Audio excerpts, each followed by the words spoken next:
जय श्री राम, जय श्री हरि। आप सभी का हृदय से स्वागत है श्री रामचरितमानस के अयोध्या कांड श्रृंखला में। आज हम इस पावन यात्रा के दूसरे पाठ में प्रवेश कर रहे हैं। अयोध्या कांड केवल श्री राम के वनगमन की कथा नहीं है, बल्कि यह जीवन के सबसे बड़े सत्य को दर्शाता है, जहाँ एक पुत्र पिता की वचनबद्धता निभाने के लिए राज सिंहासन त्याग देता है। एक पत्नी प्रेमवश से साथ चल पड़ती है और उनका एक भ्राता समर्पण की सबसे ऊंची मिसाल कायम करता है। अयोध्याकांड न सिर्फ रामायण का एक प्रमुख अध्याय है, बल्कि यह धर्म, त्याग और मर्यादा की श्रेष्ठतम मिसाल भी है। यहाँ से प्रारंभ होती है उस राजा की यात्रा जो स्वयं भगवान होकर भी हर निर्णय को मानव धर्म से निभाते हैं। आज के पाठ में हम जानेंगे वो प्रसंग जो आगे चलकर वनवास, प्रेम, पीड़ा और आदर्शों का मार्ग प्रशस्त करता है। तो आइए श्रवण करें और अनुभव करें प्रभु श्री राम की उस लीला को जो युगों से हर भक्त के हृदय में बसे हैं। यह केवल कथा नहीं, यह प्रेरणा है, भाव है और भक्ति का प्रतीक है। तो हम आरंभ करते हैं रामचरितमानस का दूसरा पाठ, अयोध्या कांड। रामचरितमानस का पावन श्रवण प्रभु श्री राम के श्री चरणों में समर्पित। जय श्री राम। मास पारायण 14वां विश्राम। माता के सामने सीता जी से कुछ कहने में सकुचाते हैं, पर मन में यह समझकर कि यह समय ऐसा ही है, वे बोले, हे राजकुमारी, मेरी सिखावन सुनो। मन में कुछ दूसरी तरह ना समझ लेना। जो अपना और मेरा भला चाहती हो तो मेरा वचन मानकर घर रहो। हे भामिनी, मेरी आज्ञा का पालन होगा। सास की सेवा बन पड़ेगी। घर रहने में भी सब प्रकार से भलाई है। आदरपूर्वक सास ससुर के चरणों की पूजा करने से बढ़कर दूसरा कोई धर्म नहीं है। जब जब माता मुझे याद करेंगी और प्रेम से व्याकुल होने के कारण उनकी बुद्धि भोली हो जाएगी, हे सुंदरी, तब तक तुम कोमल वाणी से पुरानी कथाएं कह कहकर इन्हें समझाना। हे सुमुखी, मुझे सैकड़ों सौगंध है। मैं यह स्वभाव से ही कहता हूँ कि तुम्हें केवल माता के लिए ही घर पर रखता हूँ। मेरी आज्ञा मानकर घर पर रहने से गुरु और वेद के द्वारा सम्मत धर्म के आचरण का फल तुम्हें बिना ही क्लेश के मिल जाता है, किंतु हटके वश होकर गालव मुनि और राजा नहुष आदि सबने संकट ही सहे। हे सुमुखी, हे सयानी, सुनो, मैं भी पिता के वचन को सत्य करके शीघ्र ही लौटूंगा। दिन जाते देर नहीं लगती। हे सुंदरी, हमारी यह सीख सुनो। हे वामा, यदि प्रेमवश हट करोगी तो तुम परिणाम में दुख पाओगी। वन बड़ा कठिन और भयानक है। वहाँ की धूप, जाड़ा, वर्षा और हवा सभी बड़े भयानक हैं। रास्ते में कुश, कांटे और बहुत से कंकड़ हैं। उन पर बिना जूते के पैदल ही चलना होगा। तुम्हारे चरण कमल कोमल और सुंदर हैं और रास्ते में बड़े बड़े दुर्गम पर्वत हैं। पर्वतों की गुफाएं, खोह, नदियाँ, नद और नाले ऐसे अगमय और गहरे हैं कि उनकी ओर देखा तक नहीं जाता। रीछ, बाघ, भेड़िए, सिंह और हाथी ऐसे शब्द करते हैं कि उन्हें सुनकर धीरज भाग जाता है। दोहा। भूमि शयन बलकल बसन, असनु कंद फल मूल, तेकी सदा सब दिन मिलही, सबुई समय अनुकूल। ज़मीन पर सोना, पेड़ों की छाल के वस्त्र पहनना और कंद, मूल, फल का भोजन करना होगा। और वे भी क्या सदा सब दिन मिलेंगे? सब कुछ अपने अपने समय के अनुकूल ही मिल सकेगा। मनुष्य को खाने वाले निशाचर फिरते रहते हैं। वे करोड़ों प्रकार के कपट रूप धारण कर लेते हैं। पहाड़ का पानी बहुत ही लगता है। वन की विपत्ति बखानी नहीं जा सकती। वन में भीषण सर्प, भयानक पक्षी और स्त्री पुरुषों को चुराने वाले राक्षसों के झुंड रहते हैं। वन की भयंकरता का याद आने मात्र से धीर पुरुष भी डर जाते हैं। फिर हे मृगलोचिनी, तुम तो स्वभाव से ही डरपोक हो। हे हंसमग्नि, तुम वन के योग्य नहीं हो। तुम्हारे वन जाने की बात सुनकर लोग मुझे अपयश देंगे। मानसरोवर के अमृत के समान जल से पाली हुई हंसनी कहीं खारे समुद्र में जी सकती है क्या? नवी नाम के वन में विहार करने वाली कोयल क्या करील के जंगल में शोभा पाती है? हे चंद्रमुखी, हृदय में ऐसा विचार कर तुम घर ही पर रहो। वन में बड़ा कष्ट है। स्वाभाविक ही हित चाहने वाले गुरु और स्वामी की सीख को जो सिर चढ़ाकर नहीं मानता, वह हृदय में भरपेट पछताता है और उसके हित की हानि अवश्य होती है। प्रियतम के कोमल तथा मनोहर वचन सुनकर सीता जी के सुंदर नेत्र जल से भर गए। श्री राम जी की यह शीतल सीख उनको कैसे जलाने वाली हुई, जैसे चकीव को शरद ऋतु की चांदनी रात होती है। जानकी जी से कुछ उत्तर देते नहीं बनता। वे यह सोचकर व्याकुल हो उठी कि मेरे पवित्र और प्रेमी स्वामी मुझे छोड़ जाना चाहते हैं।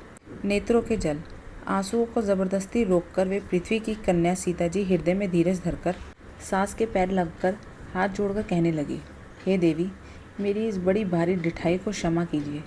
मुझे प्राणपति ने वही शिक्षा दी है जिससे मेरा परम हित हो, परंतु मैंने मन में समझकर देख लिया कि पति के वियोग के समान जगत में कोई दुख नहीं है। हे प्राणनाथ, हे दया के धाम, हे सुंदर, हे सुखों को देने वाले, हे सुजान, हे रघुकुल रूपी कुमुद के खिलाने वाले चंद्रमा, आपके बिना स्वर्ग भी मेरे लिए नरक के समान है। माता, पिता, बहन, प्यारा भाई, प्यारा परिवार, मित्रों का समुदाय, सास, ससुर, गुरु, स्वजन, बंधु बांधव, सहायक और सुंदर, सुशील और सुख देने वाला पुत्र। हे नाथ, जहाँ तक स्नेह और नाते हैं, पति के बिना स्त्री को सभी सूर्य से भी बढ़कर तपाने वाले हैं। शरीर, धन, घर, पृथ्वी, नगर और राज्य, पति के बिना स्त्री के लिए यह सब शोक का समाज है, भोग रोग के समान है, गहने भार रूप है और संसार यम यातना के समान है। हे प्राणनाथ, आपके बिना जगत में मुझे कुछ भी कहीं भी सुखदायी नहीं है। जैसे बिना जीव के देह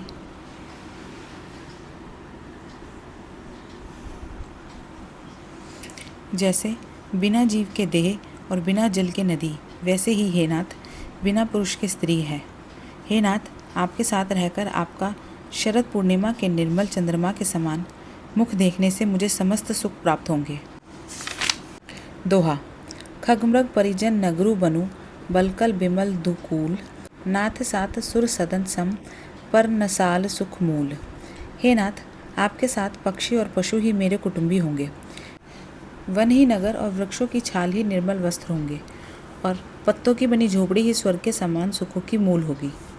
उदार हृदय के वनदेवी और वनदेवता ही सास ससुर के समान मेरी सार संभार करेंगे। कुशा और पत्तों की सुंदर बिछौना ही प्रभु के साथ कामदेव की मनोहर तोषक के समान होगी। कंद, मूल और फल ही अमृत के समान आहार होंगे, और पहाड़ी अयोध्या के सैकड़ों राजमहलों के समान होंगे। क्षण क्षण में प्रभु के चरण कमलों को देख देखकर मैं ऐसी आनंदित रहूंगी जैसे दिन में चकवी रहती है। हे नाथ, आपने वन के बहुत से दुख और बहुत से भय, विषाद और संताप कहे, परंतु हे कृपा निधान, वे सब मिलकर भी प्रभु के वियोग के लवलेश के समान भी नहीं हो सकते। ऐसा जी में जानकर हे सुजान शिरोमणि, आप मुझे साथ ले लीजिए, यहाँ न छोड़िए। हे स्वामी, मैं अधिक क्या विनती करूँ, आप करुणामयी हैं और सबके हृदय अंदर की जानने वाले हैं। हे दीनबंधु, हे सुंदर, हे सुख देने वाले, हे शील और प्रेम के भंडार, यदि अवधि 14 वर्ष तक मुझे अयोध्या में रखते हैं तो जान लीजिए कि मेरे प्राण नहीं रहेंगे। क्षण क्षण में आपके चरण कमलों को देखते रहने से मुझे मार्ग चलने में थकावट न होगी। हे प्रियतम, मैं सभी प्रकार से आपकी सेवा करूंगी और मार्ग चलने से होने वाली सारी थकावटों को दूर कर दूंगी। आपके पैर धोकर पेड़ों की छाया में बैठकर मन में प्रसन्न होकर हवा करूंगी। पसीने की बूंदों सहित श्याम शरीर को देखकर प्राणपति के दर्शन करते हुए दुख के लिए मुझे अवकाश ही कहाँ रहेगा। समतल भूमि पर घास और पेड़ों के पत्ते बिछाकर यह दासी रात भर आपके चरण दबावेगी। बार बार आपकी कोमल मूर्ति को देखकर मुझको गर्म हवा भी न लगेगी। प्रभु के साथ रहते मेरी ओर आंख उठाकर देखने वाला कौन है, अर्थात कोई नहीं देख सकता। जैसे सिंह की स्त्री सिंहनी को खरगोश और सियार नहीं देख सकते, मैं सुकुमारी हूँ और नाथ वन के योग्य हैं। आपको तो तपस्या उचित है और मुझको विषय भोग। दोहा।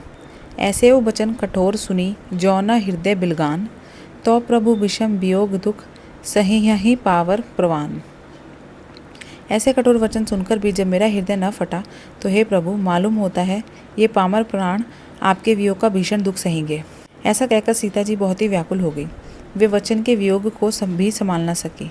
उनकी यह दशा देखकर श्री रघुनाथ जी ने अपने जी में जान लिया कि हठ पूर्वक इनसे यहाँ रखने से प्राणों को ना रखेंगी।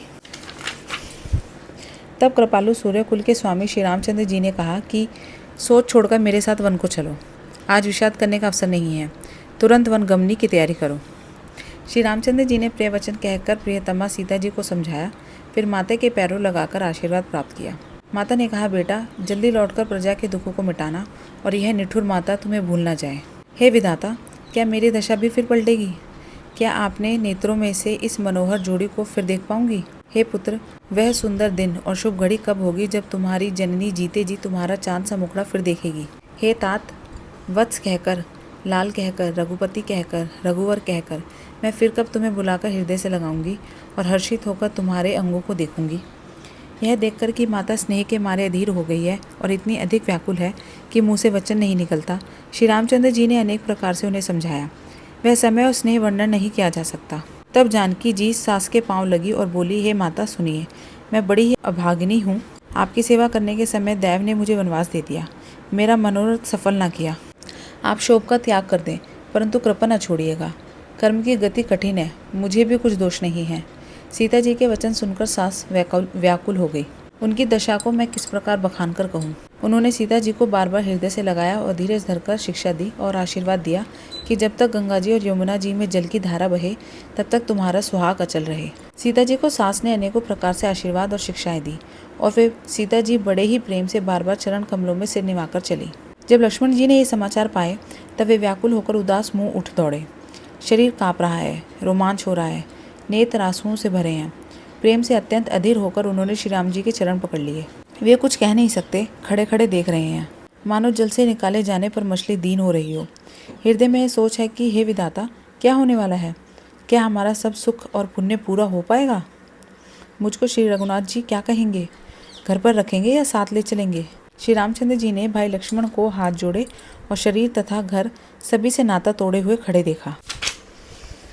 तब नीति में निपुण और शील, स्नेह, सरलता और सुख के समुद्र श्री रामचंद्र जी वचन बोले।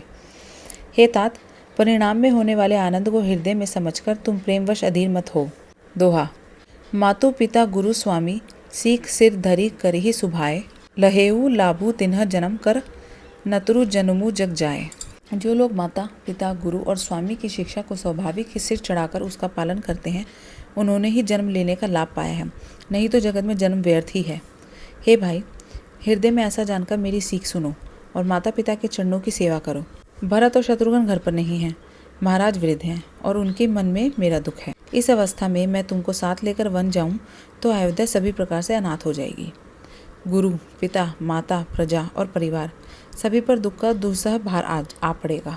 अतः तुम यहीं रहो और सबका संतोष करते रहो, नहीं तो हे तात बड़ा दोष होगा। जिसके राज्य में प्यारी प्रजा दुखी रहती है, वह राजा अवश्य ही नरक का अधिकारी होता है। हे तात, ऐसी नीति विचार कर तुम घर रह जाओ। यह सुनते ही लक्ष्मण जी बहुत ही व्याकुल हो गए। इन शीतल वचनों से वे कैसे सूख गए, जैसे पाले के स्पर्श कमल सूख जाता है। तो चलिए दोस्तों, आज का पावन पाठ यहीं संपन्न होता है। श्री रामचरितमानस के अयोध्या कांड में आज हमने उस भावभूमि को महसूस किया जहाँ धर्म, प्रेम और त्याग की गहराई छुपी है। प्रभु श्री राम का जीवन हमें सिखाता है कि सच्चा धर्म कठिन परिस्थितियों में भी मर्यादा का पालन करना है। कल के पाठ में हम आगे बढ़ेंगे और जानेंगे उन घटनाओं को जो प्रभु श्री राम के वन गमन की ओर ले जाती हैं। अगर आपको यह पाठ श्रवण करके शांति और भक्ति की अनुभूति हुई हो तो कृपया वीडियो को लाइक करें, शेयर करें और चैनल को सब्सक्राइब करना ना भूलें। रामचरितमानस का यह पाठ आपके जीवन में मंगल और सकारात्मक ऊर्जा लाए। अंत में रामलला के चरणों में कोटि कोटि नमन। सीताराम का स्मरण करते रहें और जुड़े रहें इस भक्ति यात्रा में। जय श्री राम, जय श्री हरि।